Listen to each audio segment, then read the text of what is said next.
White Fang. Chapter 4. The Battle of the Fangs. It was the she-wolf who had first caught the sound of men's voices and the whining of the sled dogs, and it was the she-wolf who was first to spring away from the cornered man in his circle of dying flame. The pack had been loath to forego the kill it had hunted down, and it lingered for several minutes, making sure of the sounds, and then it, too, sprang away on the trail made by the she-wolf. Running at the forefront of the pack was a large gray wolf, one of its several leaders. It was he who directed the pack's course on the heels of the she-wolf. It was he who snarled warningly at the younger members of the pack or slashed at them with his fangs when they ambitiously tried to pass him. And it was he who increased the pace when he sighted the she-wolf, now trotting slowly across the snow.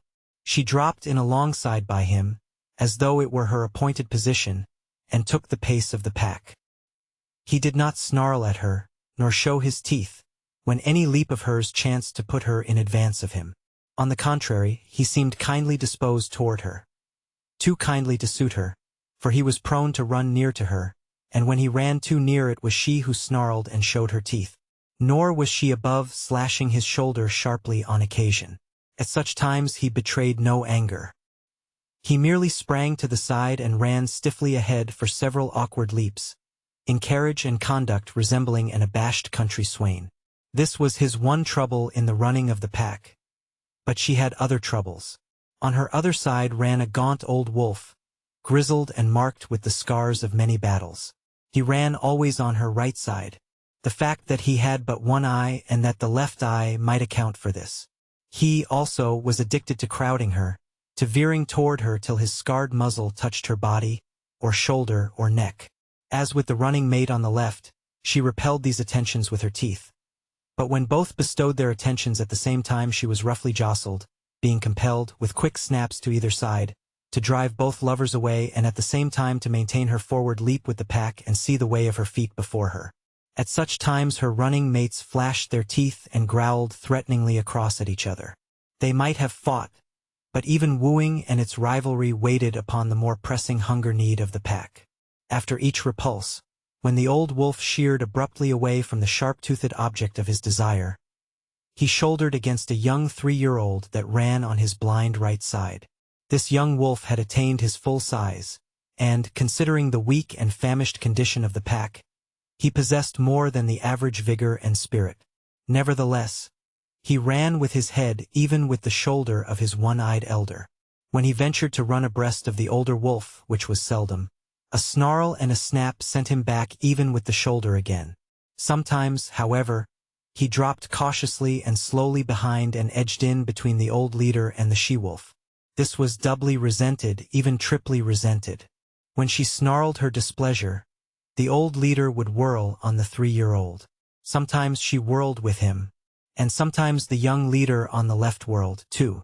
At such times, confronted by 3 sets of savage teeth, the young wolf stopped precipitately, throwing himself back on his haunches, with forelegs stiff, mouth menacing, and mane bristling. This confusion in the front of the moving pack always caused confusion in the rear. The wolves behind collided with the young wolf and expressed their displeasure by administering sharp nips on his hind legs and flanks. He was laying up trouble for himself, for lack of food and short tempers went together. But with the boundless faith of youth he persisted in repeating the maneuver every little while, though it never succeeded in gaining anything for him but discomfiture. Had there been food, love-making and fighting would have gone on apace, and the pack formation would have been broken up.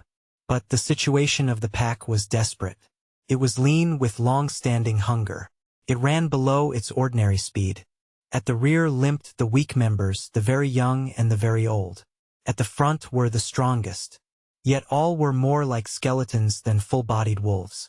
Nevertheless, with the exception of the ones that limped, the movements of the animals were effortless and tireless. Their stringy muscles seemed founts of inexhaustible energy. Behind every steel-like contraction of a muscle lay another steel-like contraction, and another apparently without end. They ran many miles that day. They ran through the night, and the next day found them still running. They were running over the surface of a world frozen and dead. No life stirred. They alone moved through the vast inertness. They alone were alive, and they sought for other things that were alive in order that they might devour them and continue to live. They crossed low divides and ranged a dozen small streams in a lower-lying country before their quest was rewarded. Then they came upon moose. It was a big bull they first found. Here was meat and life, and it was guarded by no mysterious fires nor flying missiles of flame. Splay hoofs and palmate antlers they knew, and they flung their customary patience and caution to the wind. It was a brief fight and fierce. The big bull was beset on every side. He ripped them open or split their skulls with shrewdly driven blows of his great hoofs. He crushed them and broke them on his large horns. He stamped them into the snow under him in the wallowing struggle. But he was foredoomed, and he went down with the she-wolf tearing savagely at his throat, and with other teeth fixed everywhere upon him, devouring him alive, before ever his last struggles ceased or his last damage had been wrought. There was food in plenty. The bull weighed over 800 pounds, fully 20 pounds of meat per mouth for the 40-odd wolves of the pack. But if they could fast prodigiously, they could feed prodigiously, and soon a few scattered bones were all that remained of the splendid live brute that had faced the pack a few hours before. There was now much resting and sleeping.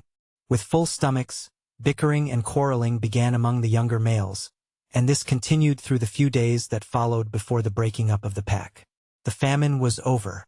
The wolves were now in the country of game, and though they still hunted in pack, they hunted more cautiously, cutting out heavy cows or crippled old bulls from the small moose herds they ran across.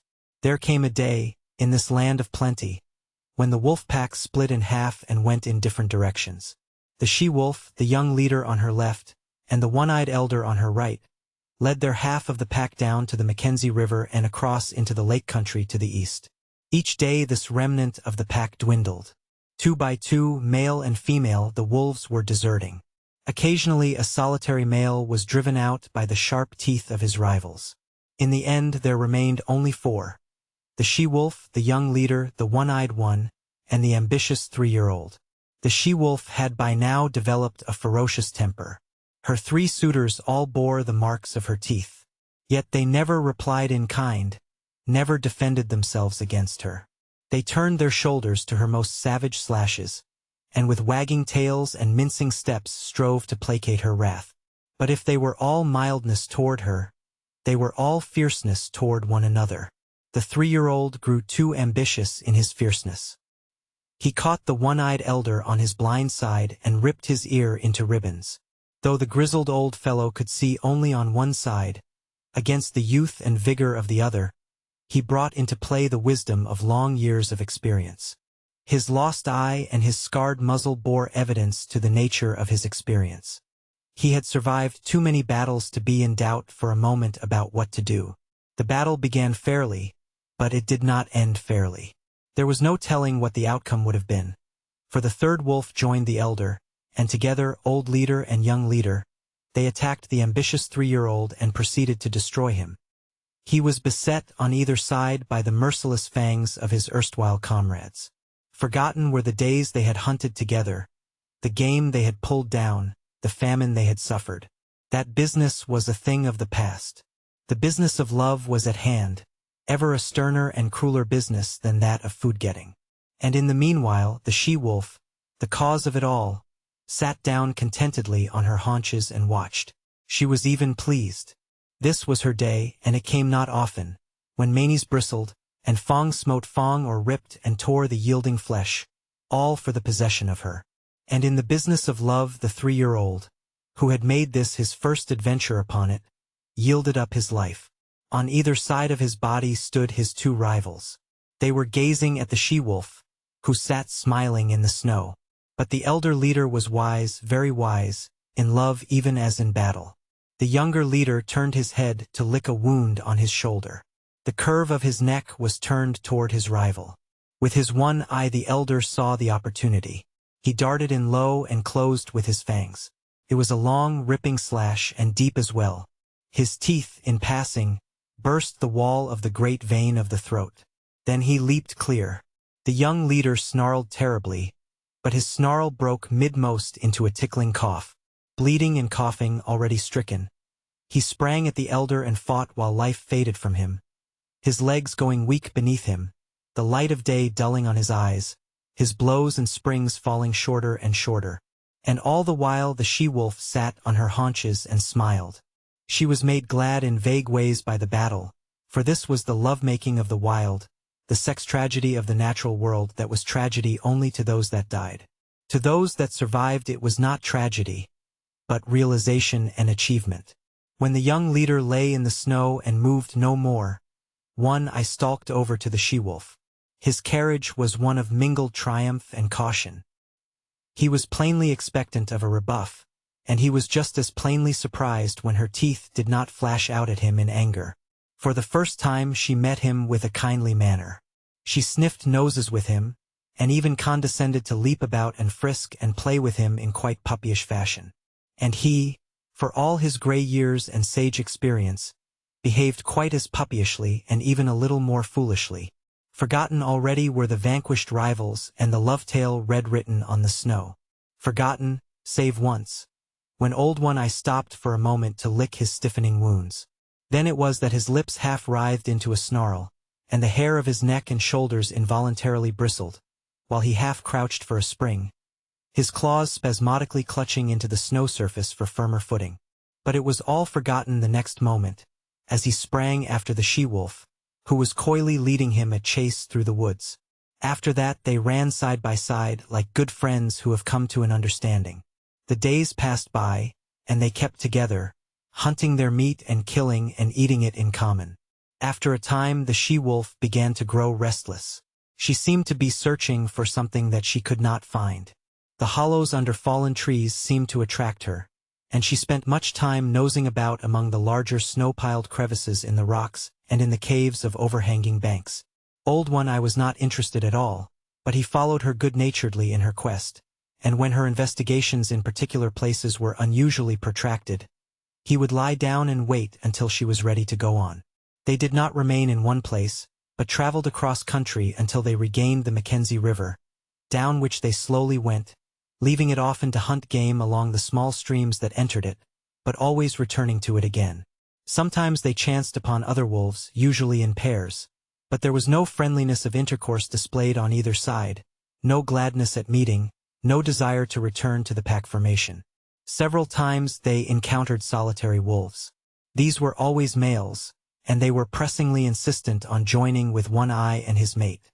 This he resented, and when she stood shoulder to shoulder with him, bristling and showing her teeth, the aspiring solitary ones would back off, turn tail, and continue on their lonely way. One moonlight night, running through the quiet forest, One-Eye suddenly halted. His muzzle went up, his tail stiffened, and his nostrils dilated as he scented the air. One foot also he held up after the manner of a dog. He was not satisfied, and he continued to smell the air, striving to understand the message borne upon it to him. One careless sniff had satisfied his mate, and she trotted on to reassure him. Though he followed her, he was still dubious, and he could not forbear an occasional halt in order more carefully to study the warning. She crept out cautiously on the edge of a large open space in the midst of the trees. For some time she stood alone. Then One-Eye, creeping and crawling, every sense on the alert, every hair radiating infinite suspicion, joined her. They stood side by side, watching and listening and smelling. To their ears came the sounds of dogs wrangling and scuffling, the guttural cries of men, the sharper voices of scolding women, and once the shrill and plaintive cry of a child. With the exception of the huge bulks of the skin lodges, little could be seen save the flames of the fire, broken by the movements of intervening bodies, and the smoke rising slowly on the quiet air. But to their nostrils came the myriad smells of an Indian camp, carrying a story that was largely incomprehensible to One-Eye, but every detail of which the she-wolf knew. She was strangely stirred, and sniffed with an increasing delight. But Old One-Eye was doubtful. He betrayed his apprehension, and started tentatively to go. She turned and touched his neck with her muzzle in a reassuring way, then regarded the camp again. A new wistfulness was in her face, but it was not the wistfulness of hunger. She was thrilling to a desire that urged her to go forward, to be in closer to that fire, to be squabbling with the dogs, and to be avoiding and dodging the stumbling feet of men. One Eye moved impatiently beside her. Her unrest came back upon her, and she knew again her pressing need to find the thing for which she searched. She turned and trotted back into the forest, to the great relief of One Eye, who trotted a little to the fore until they were well within the shelter of the trees. As they slid along, noiseless as shadows, in the moonlight, they came upon a runway. Both noses went down to the footprints in the snow. These footprints were very fresh. One Eye ran ahead cautiously, his mate at his heels. The broad pads of their feet were spread wide and in contact with the snow were like velvet. One Eye caught sight of a dim movement of white in the midst of the white. His sliding gait had been deceptively swift, but it was as nothing to the speed at which he now ran. Before him was bounding the faint patch of white he had discovered. They were running along a narrow alley flanked on either side by a growth of young spruce. Through the trees the mouth of the alley could be seen, opening out on a moonlit glade.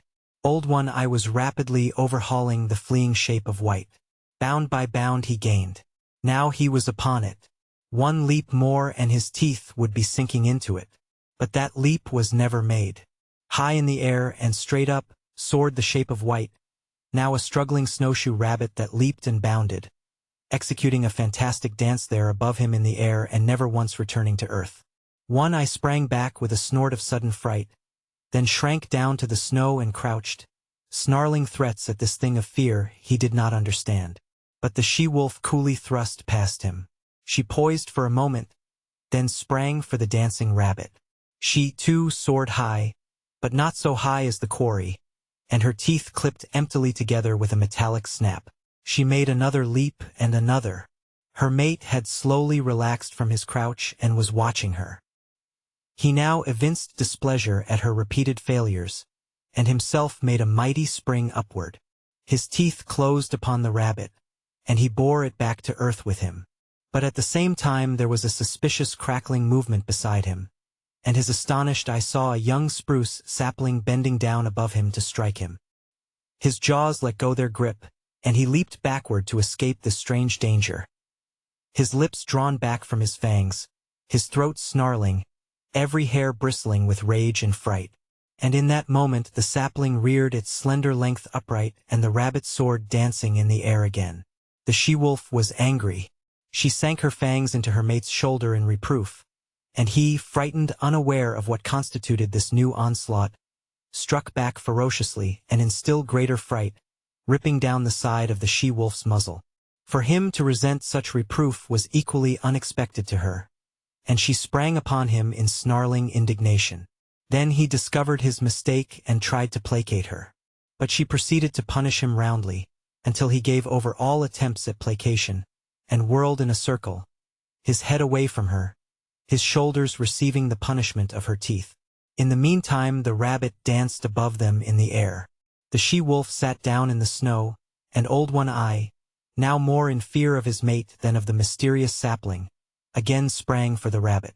As he sank back with it between his teeth, he kept his eye on the sapling. As before, it followed him back to earth. He crouched down under the impending blow, his hair bristling, but his teeth still keeping tight hold of the rabbit. But the blow did not fall. The sapling remained bent above him. When he moved it moved, and he growled at it through his clenched jaws.